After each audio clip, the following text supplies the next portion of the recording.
G'day, Tragic here, and we're coming into turn, I think it's 13 now, and we're getting to the end of day one. Tuvok over here has depleted his deck, so he can announce the end of turn at any time. He's got 5 in hand, so it's probably going to be at least one more turn, and after he announces there's another round anyway. So there's still some rounds for people to get some stuff done, but definitely it's winding down. I'll just start with Mr. Norwaz, or Stupid Elf Face as I like to call him. Okay, so we've been saving on all our stuff here for a while. We've got 2 movement and we've been saving this for this particular turn. And what does this thing do? Crystallize as well. Okay, so we've got quite a good turn here. Okay, so his movement's going to be quite simple. Basically, he's going to spend a stamina. He's going to spend a stamina card that's going to give him 2 movement. That's going to move him into there. And then he's going to challenge this orc, which means the orc's going to attack him. So let's have a look at this orc. He's a very nasty little orc. For starters, he has 4 attack, 3 fame, 3 defense, but like the other guy, he's also got the elusive trait. So unless he reveals himself, he's 6 defense, okay? And by reveals himself, I mean he has to attack first, okay? So if we want to use our ranged against him, which is what we're planning to do, we have to produce 6. But check out the little dagger. That means he's got poison. Poison is ridiculously strong in this game. It's seriously hardcore. Basically, when you're doing your wounding values, whatever you're taking into your hand, you also put a second one into your deck. So it's like you get double a hit and it sort of bleeds into you because not only are you wounded, you gain wounds as you draw over time. It's a pretty cool effect, but very strong. It's a little more, it's a little bit different to that, but we'll get to that when we actually get a poison hit, because we are going to kill this guy outright using our range, so we don't have to deal with that poison at all, and that's going to be a huge bonus for us. So the question becomes, how are we going to deal with this? There's a number of ways to do it. We know we want to pump 2 attack, and we know we want to do a move, so those 3 cards are taken. Now the question is, do we want to use Crystalline or do we want to use Mana Draw? And I think we're going to use Mana Draw and save Crystalline for a possible use on a very last turn. So the move is going to look like this. We're going to spend a card to do movement.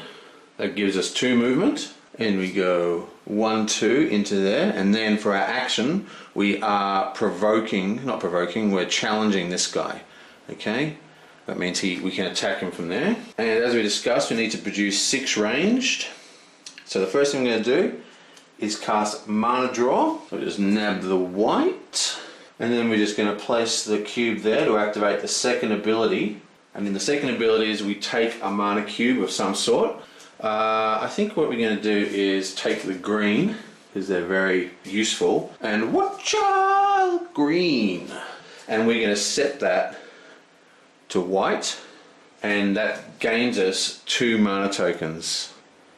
Bam. We then play Swiftness, followed by Swiftness, and we use the 2 mana crystals we just generated, or the 2 mana tokens that we just distilled out of the aura of the planet, to power both of those spells. And that's it. We've generated 6 attack, and we're left with 1 card in our hand. So 6 attack, that is snafu. So that's very, very cool. We get 3 fame. 1, 2, 3, which actually levels him up finally. And he also killed a rampaging orc, which means a rampaging enemy, which means his reputation goes up. Sweet.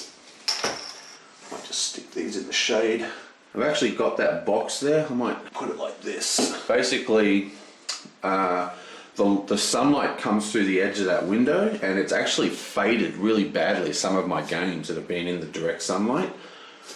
Because some of my war games and stuff, they end up staying out for months, you know, and some of them are like really badly faded because of the light. So Gotta be really careful about that. I should probably get a new blind or something. Anyway, he did level up, so he gets a card and he gets a skill. There's some pretty decent skills in the pool, especially this healing skill. That's fantastic.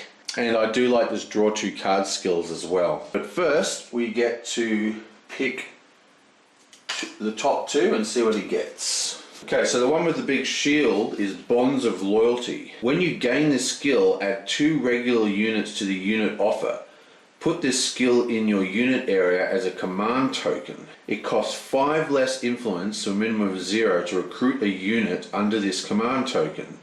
The unit can be used even when the use of units would normally not be allowed. You cannot disband this unit. So that is obviously extremely strong. It's 5 influence plus whatever you're generating, gives you an extra command token, which is obviously good. But the real kicker is being able to take it with you on adventures that you normally can't, like into labyrinths and stuff. That's pretty awesome. Motivation. Once per round, any player's turn, flip this to draw 2 cards. If you have the least fame, not tied, also gain a white mana. That is basically the same as this skill, except it produces a white mana if you have the least fame. I think I'm going to take the command token. I mean, it is such a strong skill, that one. And it really does enable us to do some pretty crazy hiring. I mean, we'll be able to hire like a level 3 beast of some sort quite easily and be able to take him on even, you know, just random adventures. It's going to be a huge boon for that character. So the other skill goes into the offer, and now we get to pick any one of these. So I'll have to have a quick look. Right, there's a couple of good spells in here. I mean, Ice Shield is great. I really want to get some more shielding cards in. This is a fantastic spell, Spell Force. It generates mana, which as you can tell is probably the most important thing, especially in the early game. And I think that's what we're going to take. So let's nab that sucker up. This says, Spellforge, gain 1 crystal to your inventory of the same color as one of the spell cards in the spell offer. So that's already fantastic. You gain crystals. Also, if you pump it, you gain 2 crystals, which is just crazy, as 2 different spells cards from the spell offer. So at the moment, for example, there is red and blue in the spell offer, and that's the way it works. Now, the problem with this card actually is that the spells don't refresh very often because it's hard to get them. So maybe this isn't as good as I think it is, because if it's bad, if the spell offer is bad, that could mean this card's kind of dead for the round. You know, on second thoughts, I think I'm not going to take that, and instead I'm just going to take the block. So this is the Ice Shield block. It's a block 3, and it freezes the enemy and he loses 3 armor for your attack back. Pretty decent. That just goes here. Yeah, bang, on the top. I have 1 card in my hand, so I draw another 4. 1, 2, 3, 4. And now his deck is also depleted. All this stuff gets cleaned up. Crystals get discarded, all the cards go in the bin, and we roll 2 cubes. Boom! Oh, it's a gold and a white. First gold of the game even. That's not good. Gold is like a wild card, can be used for anything. How unfortunate. And discard. Yoink! So it's Goldix's turn now. Now remember, he's got extra cards because he plundered that village. So he's actually got 7 cards. Mana Draw, Will Focus, Crystal Joy, Crystal Mastery, Rage, Tranquility, and Promise. Wow, he's got some good cards here. But there's not actually much he can do. What we're looking for now is positioning for the next game, I guess. If we can create... If we can get down to the village or the glade, which I doubt we can get to, that'd be awesome. The glade is this thing here. You haven't seen them before. Basically, they can heal you, and if you start your turn in them, you get really powerful mana crystals that are very hard to get, as in gold and black. There's going to be at least 1 more turn. So we want to create 1, 2, 3, 4, 5, 6, 7, 8, 9, 10, 11, or 3, 6, 7, 8, or 3, 6, 7, 8, 9. So anywhere between 8 to 9, anywhere between 8 to 11 movement is what we're trying to generate this turn. Okay, so this is going to be a complicated turn. Let's do this. First thing we do, bam, we're playing mana draw. Nice. And with mana draw, we're nicking off with the gold die. Now in solo games, you kind of want to save the gold dice, but in multiplayer, you kind of want to use it as soon as it's there because it makes it so much easier for your opponents to cast anything. So we did a mana draw, and this is the same spell we saw last time. So I'm going to take the blue this time, and bam, and I collect 2 blue mana tokens, like so. Then I'm going to cast Crystal Mastery, and I'm going to pump that with a blue, like so. And all this does now, it doesn't give me anything, it just says that if I spend a crystal, I don't have to discard it. So I can actually use crystals now and it doesn't deplete my mana count, which is huge, which is why I got this card. And then I got Crystal Joy, which I'm also going to pump. And this one says, gain a crystal of any basic color to your inventory. At the end of your turn, you may discard another card, including a wound, to put this card back into my hand. So I can basically take any crystal color, and I'm going to take a green. Note that I put it standing up, that just means it's a crystal. Now, I'm going to play Tranquility. Bam. And I'm going to use this crystal to power it, like so. And that's going to allow me to draw 2 cards. Oh, it's combo-licious. Combos. And the new cards are Improvisation and Stamina. 4. Oh, I don't have any blue mana. 4. I don't have any red mana. Okay. Now what we're going to do is we're going to play Will Focus. And this time we're going to grab that mana we stole right at the beginning of the game when we took that card. And we're going to power that. Bam.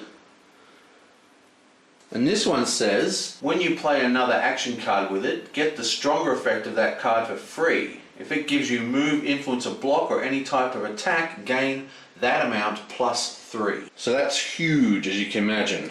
So I am then going to play Improvisation, and I get the bottom effect for 3, but I have to discard a card to activate it. And I'm going to discard Rage. And that gives me a total of 5 move plus 3, which is 7 move. And then I can play this card next to it, boom, for another 2 move. And that gets me 5, 6, 7, 8, 9, 10. That gives me 10 move. So I've produced 10 move here, because that's 5 move plus 3 from here. That's 8. And then stamina gives me 9, 10. And that leaves me with influence in my hand. So that gives us 1, 2, 3, 4, 5, 6, 7, 8, 9, 10. And then we discard influence, 11. Oh, bam, and we make it all the way to the glade. How's that? Cut these guys off at the pass. 1, 2, 3, 4, 5, 6, 7, 8, 9, 10. Or I could just land here and explore. No. I think I'll go to the glade. Right, so to recap that massive move, I mana drew, I got 2 blue crystals, which I paid for Crystal Mastery and Crystal Joy. I then used the crystal I created with Crystal Joy to play for Tranquility, which let me draw 2 cards. And then I did Will of Focus using the mana from Mana Steal, which played this for 3 for 8 movement, and then I added 9, 10, 11 movement. Which brings me to 1, 2, 3, 4, 5, 6, 7, 8, 9, 10, 11 onto the glade. Oh yeah, take that. Okay, so for cleanup, basically this and this are mana tokens, so they get discarded. This is a mana crystal, right? But because we cast Crystal Mastery, we don't actually have to return that to the pool. Instead, even though we used it, we get to keep it. Bam! Oh, you know, I wanted to keep a card to discard to keep Crystal Joy in my hand. Maybe I don't want to do that. Maybe I want to end... Maybe I should end on the village and take Crystal Joy back into my hand. But if I do that, these guys are definitely going to get to Yeah, I actually think it's going to be better to get the gold crystal. Okay, and that's it. So then I have to re-roll 3 dice. Oh, nice. So we have a yellow, a black, and a green. That's good. So that new dice I added to the pool has actually discarded. Black. And there's another gold. And there's another green. That entire mess is discarded. Bam! And now I draw my entire hand. There's only 3 cards left. And that's a whole bunch of moves and a swiftness, which is also a move. Bam. Okay, so 2 Vigs. Let's see what you got for us. Okay, so this is, we haven't got a lot to do here. We're down here. Plinkle Plonks has blocked his way and killed that orc that he was going for. And Big Green Lizard Face has plopped his big butt on the rocks in the glades in the sunbeam, just sunning himself like lizards do. And he can't go there either, so he's kind of got nowhere he can go. There is a village here. I guess he could do a village and just explore it. The only person who hasn't gained fame from exploring yet is this blue guy though. So there's no real huge point to exploring. It just opens up choices for the other players. He's got some pretty decent cards. He's got a mana draw and he's got a concentrate. He's got an attack block 4, he's got an instinct, and he's got ambush. So he's got some pretty decent stuff here. But unfortunately, maybe more... The way mazes work is that first you've got to enter the location, and this is a mountain location, so it's actually 4 movement just to enter the hex. Then once you're in the hex, you've got to spend movement points as a separate spending. You can't even use carryover points from your card to pay 4, 6, or 2, depending on how deep you want to enter the maze. And then you draw random monsters and fight them, and there's humongous rewards. But like I said, we need at least 4, 5, 6. We need to create 6 movement just to get in there, let alone kill something. We could go into the maze, but like I said, I don't think we can kill them. There is a village here, and there's a green crystal here, so I think we're either going to go to the green crystal. Yeah, I think that's what we're just going to do. We're just going to go straight to the green crystal, and that just needs 3 movement. So maybe I should attack. Oh wait, there's no point attacking. I was thinking I should just attack him, but there's no point because he just picked up the 5 block. We can't generate enough attack for that, can we? Yeah, I think what we're going to do is I'm just going to move and gain a green crystal. So we just need to generate 3 movement here. It shouldn't be a problem. And yeah, so we're just going to cast Instinct, grab a red die. Actually, grab the gold die. Pay for Instinct. That gives us 4 movement and move into here.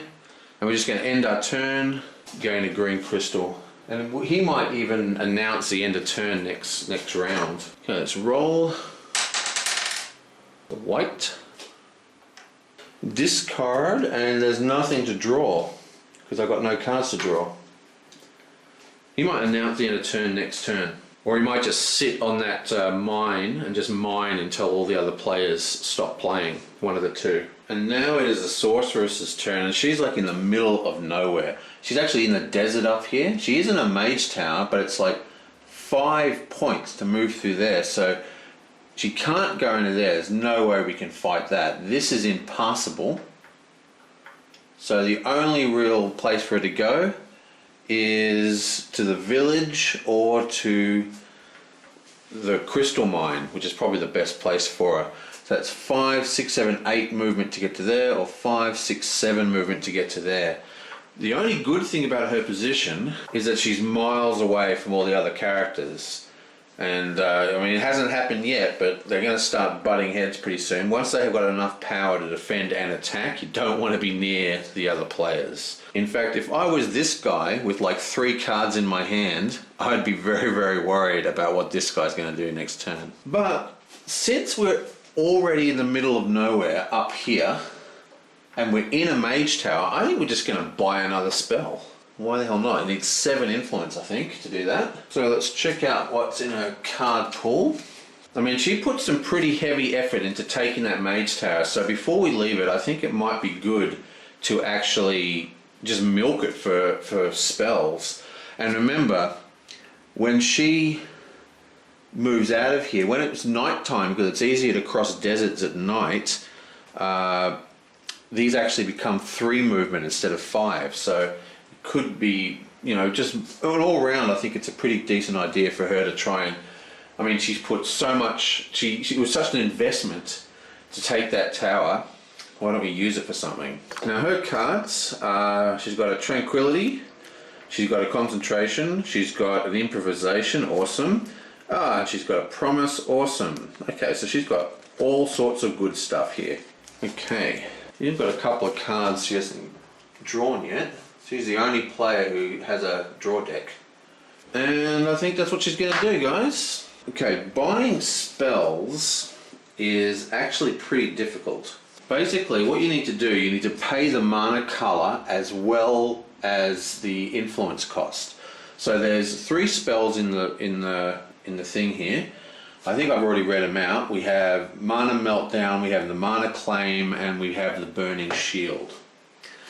All pretty hardcore spells, but then again, they're all spells that we can actually, we can buy any one of them right now. So, I still think Mana Shield is a fantastic spell, but I think for now, I don't know.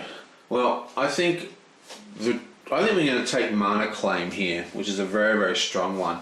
Actually, this one here, Meltdown's really, really strong. It's a pure PvP one. Very, very good. But I think Mana Claim is actually better for us in the long run. So that's what we're going to take. So to do this, we're going to take a red die from the source. So the first thing I'm going to do is cast Concentration, which is one of the strong spells. But I'm not going to pump it.